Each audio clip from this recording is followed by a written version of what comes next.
Good evening, ladies and gentlemen. Woo. Yeah, that little light that I got on my camera, woo, it is blinding you. I thought I was seeing red for a minute. Woo. Good evening, ladies and gentlemen. My name is Catherine Smythe.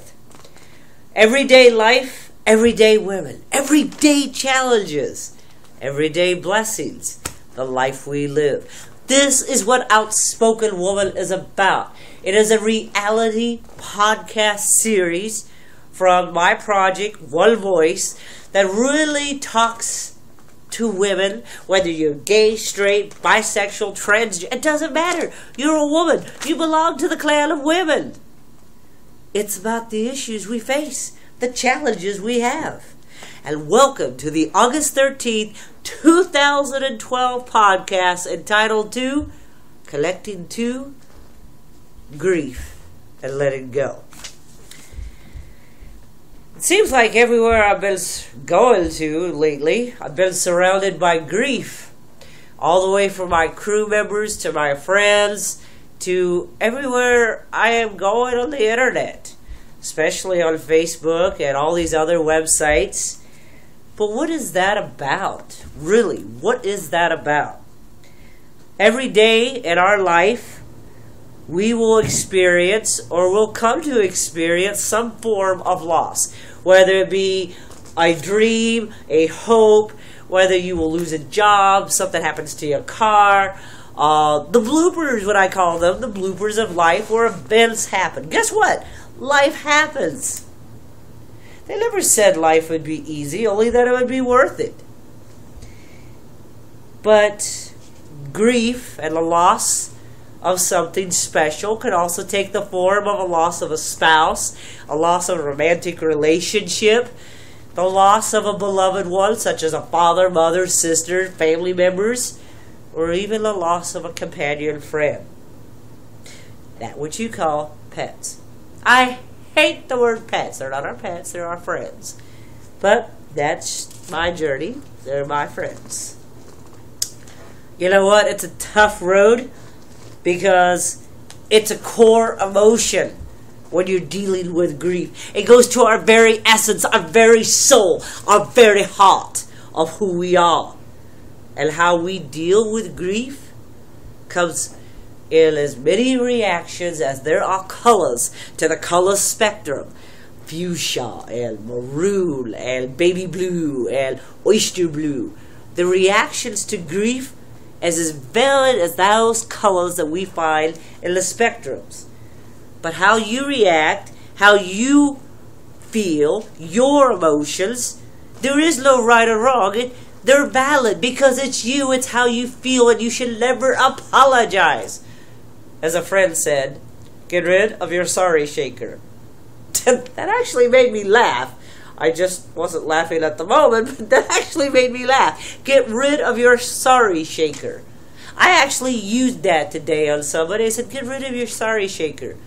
You shouldn't be sorry to feel who you are. You have the right to feel the way you feel. It's valid because it's you. So the question of the day is, how do you connect to this raw, core emotion called grief and release it? Some will say time and space. Well, ain't that cute? Thank you for the get out of jail card. And say, time and space will heal all wounds. No, it don't. Whoever told you that was playing Monopoly on the far side. Time and space will only allow you to put a wall up, stuff it up like a little teddy bear, and go, okay, it's over here. Deal with the emotion. Yes, it's scary as hell. Yes, it's powerful because it's a core emotion. But you know what happens when you stuff it in for so long and for so many years? It will blow up in your face like an explosion. You don't want that. Why make your life even harder? And I'm going to tell you, yes, it's scary as all shit. But when you own your authentic journey and you go on that journey, guess what? You come out on the other side a changed person. It's a tough road. And that's what I can tell you. The truth is, time will give you the ability to process, the ability to adjust, and the ability to heal. But only you can take the step to say, grief, take my hand and walk with me for a minute so I can feel you, embrace you, and actually have a good cry. I hate the stereotypes, and I'm going to say hate because it's a very powerful word. I'm going to actually say I dislike that we put stereotypes on people and say, big people don't cry. Don't cry. Men don't cry. What are you doing, boy? Guess what? Heroes cry. How many people have seen that picture on Facebook where the Marine who's holding his baby is crying because he's going over to Iraq? They are a hero. You are a hero for feeling and allowing that feeling. But it's how you deal with it. Now, when you start to become aggressive and start hurting people, okay, yeah, we're dealing with negative emotion there, and we need to see what we can do. But you have to give your time to you to feel it and agree. And I'm going to give you an example because that's the way I am. I like to use my real life to help you understand what's going on in yours. Yesterday, at 2 o'clock in the morning approximately, I had to put my beloved friend, my cat, Mr. Sky, down. I had 2 friends that came over and helped, and no one could ever ask for true or genuine friends and such as these people. They were there the whole time when I had to put him to sleep because of what was wrong. It was just too great what was wrong with him.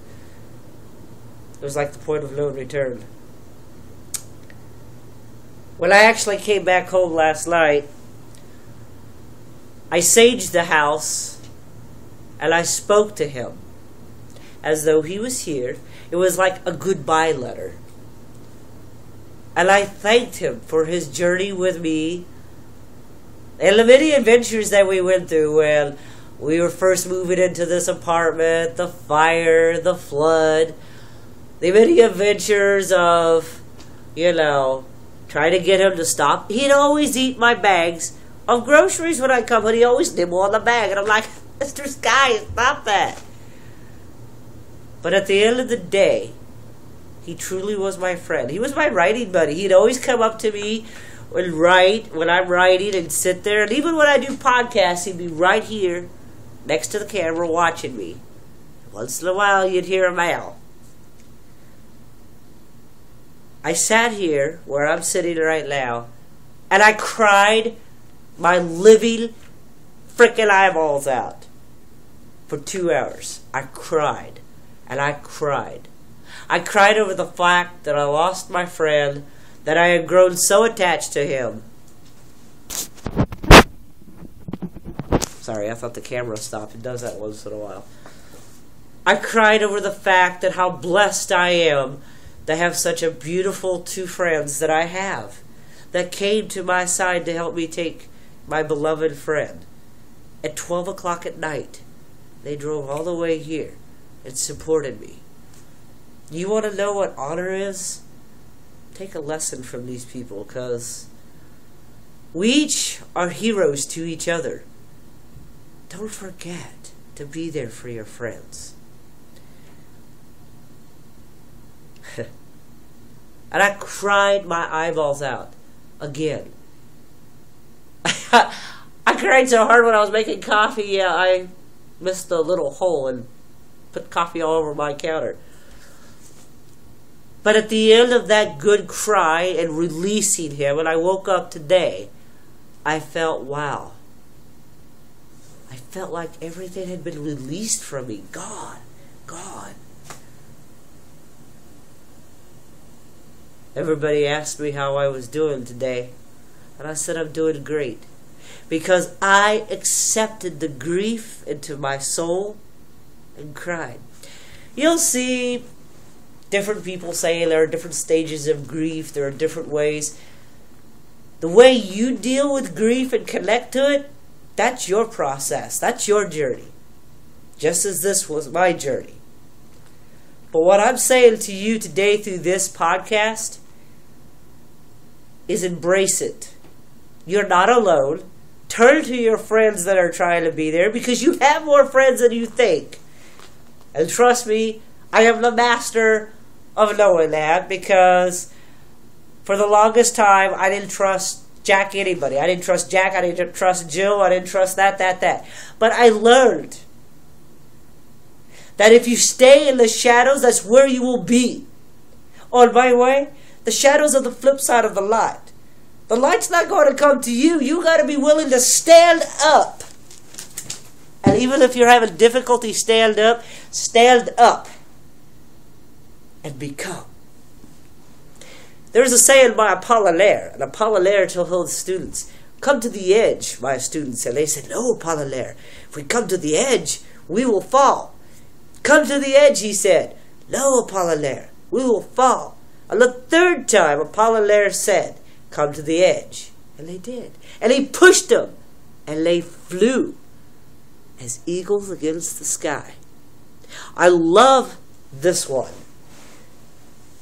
Grief is hard as hell. It's a core emotion, and we all go through it. But know that you are not alone. Look around. Write it out. Make movies. Write poems. Talk to people. But you are not alone. The funniest thing about the human species, about us as humanity, we think we're alone. That's our greatest fear, is that we're alone. But the reality is, look around. You're not alone. You got people that care. Yeah, you'll probably have some fake friends and blah, blah, blah. But everyday experience, grief is hard. But you have to reach out. But the most important person to reach out is look in the mirror and say, I am worthy of love. I am worthy of this feeling. I am worthy to be me. Embrace it and let it go. Whatever it is that your process is in dealing with grief and connecting to it, do yourself a favor and connect to your authentic self. It's not an easy road, but it is a road worthwhile. For those of you that have tried to connect with me, you can find me on Facebook at Catherine Smythe. You can also find me at wrainfrogs@yahoo.com. Please, take the time to be there for your friends, to understand. And you know, sometimes we don't have the right words, or you don't think you have the right words. Sometimes the greatest gift is just standing there, as my two friends did, in support and smiling. So I reach out to you today, as Catherine Smythe, as a woman, as an artist, and an outspoken woman, to remind you, don't be afraid to connect to grief. Don't be afraid to connect to your core emotions. Know that you are not alone. There are resources out there. Thank you, and namaste. And that bright light is hurting my eyes. Have a great night, ladies and gentlemen.